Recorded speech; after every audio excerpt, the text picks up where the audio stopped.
तो दोस्तों कॉन्ग्रेचुलेशंस मेरे बारसा के भाइयों, फैंस हो, मेरे दोस्तों। क्वार्टर फाइनल के फर्स्ट लेग 4-0 से जीत के अपन सेमीफाइनल में अपना एक कदम रख दिए। टीम को फर्क ही नहीं पड़ता कि सामने कौन है, बस टीम बोल रही आन दो, अपन देख लेंगे।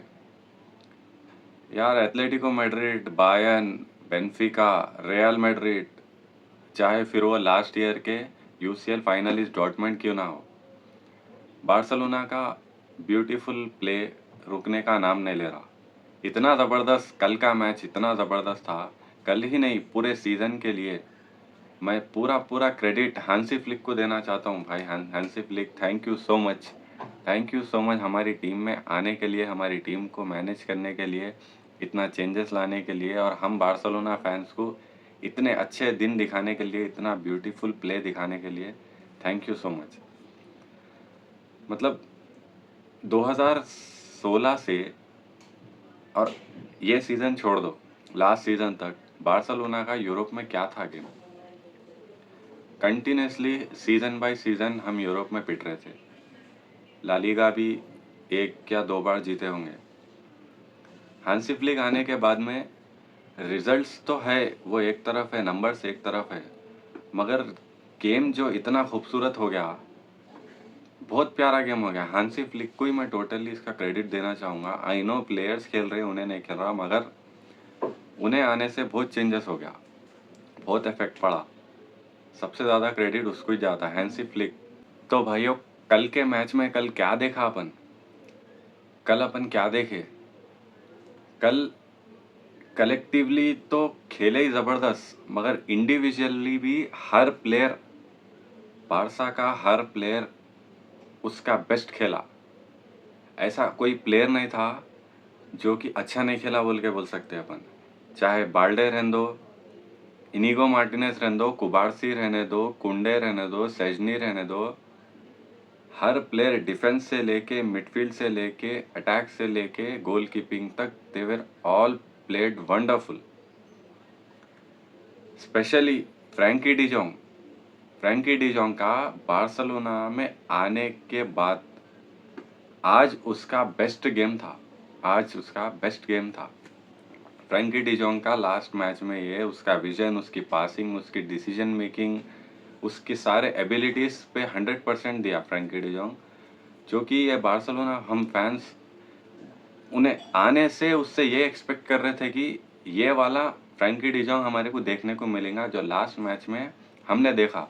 अगर कंटिन्यूसली होल सीजन फ्रैंकी डिजोंग ये फॉर्म में रहे तो भैया समझो बार्सिलोना की निकल पड़ी, क्योंकि फ्रैंकी डिजोंग का जो रोल है वो बहुत इंपॉर्टेंट रोल है। अगर वो रोल पे उन्हें उसका 100% दे दिया तो फिर चाहिए क्या? पेड्री तो पेड्री का काम हर मैच में करता, उसके मैजिकल मोमेंट्स रहने दो, उसके चांसेस मेकिंग रहने दो, कुछ भी। ओल्मो तो ओल्मो है, ज़्यादातर ओल्मो इंजर्ड ही रहते हैं, मगर ओल्मो का इतना है, इफेक्टिव बहुत है। जब उन्हें खेलेंगा तो अच्छा खेलेंगा, या गोल आएगा, या लाइन ब्रेकिंग पासेस आएंगे, या फिर असिस्ट आएगा। लेकिन फ्रैंकी डिजोंग के बारे में मैं यही बोलना चाहूँगा कि उसका ये अब तक का बेस्ट मैच था इन बार्सिलोना जर्सी। फिर हम बात करने वाले हैं रफीनिया, लेवेंडोस्की, यमाल, ये तीनों का भी बेस्ट गेम था। ये तीनों भी अपने अपने पोजीशंस पे बहुत ज़बरदस्त खेले मैच। डिफेंस में इनिगो मार्टिनेज, बाल्डे, कुंडे, कुबार्सी, दे were all like a monsters. मतलब कि नो नॉनसेंस डिफेंडिंग, अपना काम इतनी बेहतरीन तरीके से कर रहे हैं उन लोग। No nonsense defending. Cubarsi, Cubarsi सिर्फ 17 या 18 साल का है, लेकिन अभी से मेरे दोस्त रहने दो या बार्सिलोना के फैंस रहने दो जो मेरे जानने वाले हैं, कई लोग बोल रहे कि कुबार्सी इज नेक्स्ट पोयुल, लेकिन मैं उनको बोल रहा हूँ नहीं, इन्हें दी कुबार्सी है। इन्हें किसी का मतलब, अब इन्हें ऐसा प्लेयर है, आने वाले साल में जो नए सेंटर बैक्स आएंगे, कुबार्सी को देख के उन लोग का बोलेंगे कि ही इज़ माई आइडल। कुबार्सी ऐसा प्लेयर बन रहा नहीं, ऐसा प्लेयर बन गया। ये एज में रहने के बाद में जो मेंटालिटी, जो गेम है कुबार्सी की, इट्स नॉट नॉर्मल। एक परफेक्ट सेंटर बैक कुबार्सी मिल गया बार्सिलोना को। रही बात इनिगो मार्टिनेज की, कुबार्सी और इनिगो मार्टिनेज में एक्सपीरियंस का, एज का बहुत ज़्यादा डिफरेंस है, जो कि परफेक्ट कॉम्बिनेशन है। इनिगो मार्टिनेज के साथ में कुबार्सी की जोड़ी बहुत बेहतरीन है। अराउजो नहीं भी रहे तो बार्सिलोना को उतना इफेक्ट नहीं पड़ रहा है because of this duo, Cubarsi and Inigo Martinez. Kounde तो कुंडे है, उसकी डिफेंडिंग के साथ में उसकी अटैकिंग भी, यमाल के साथ में जो लिंकअप है दोनों का बहुत बेहतरीन है। एक परफेक्ट लाइक मेसी और डैनी अल्वेस की तरह दोनों भी, मतलब वो लेवल पे नहीं है लेकिन दोनों का लिंकअप बहुत अच्छा है।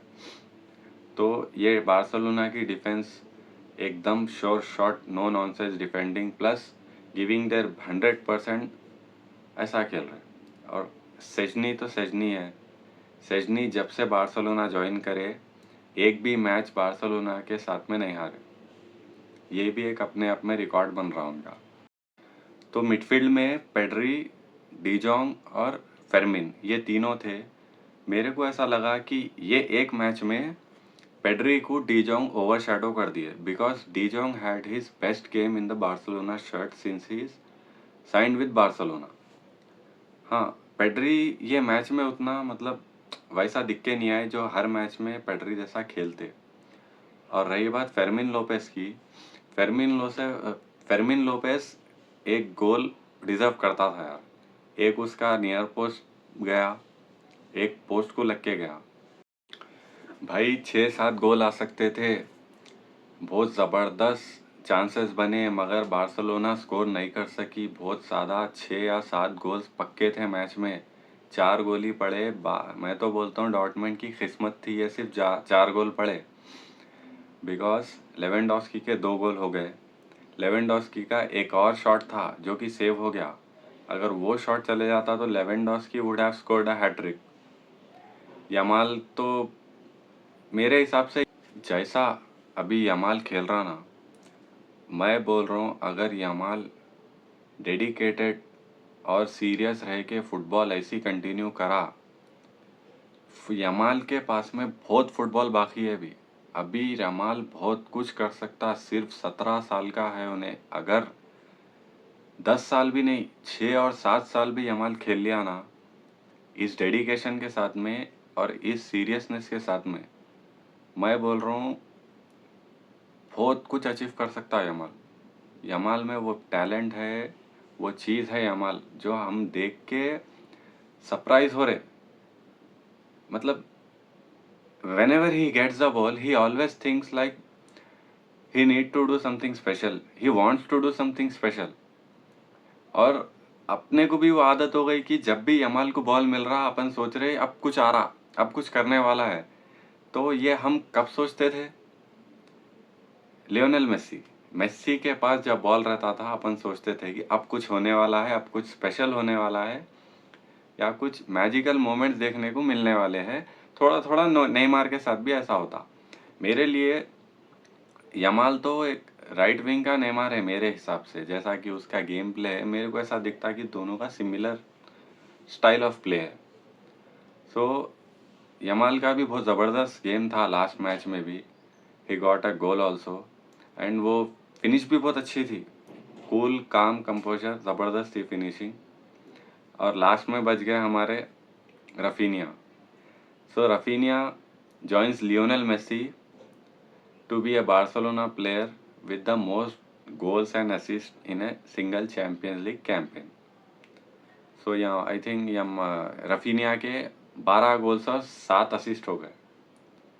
या रफीनिया का सीज़न बहुत बहुत ज़बरदस्त जा रहा।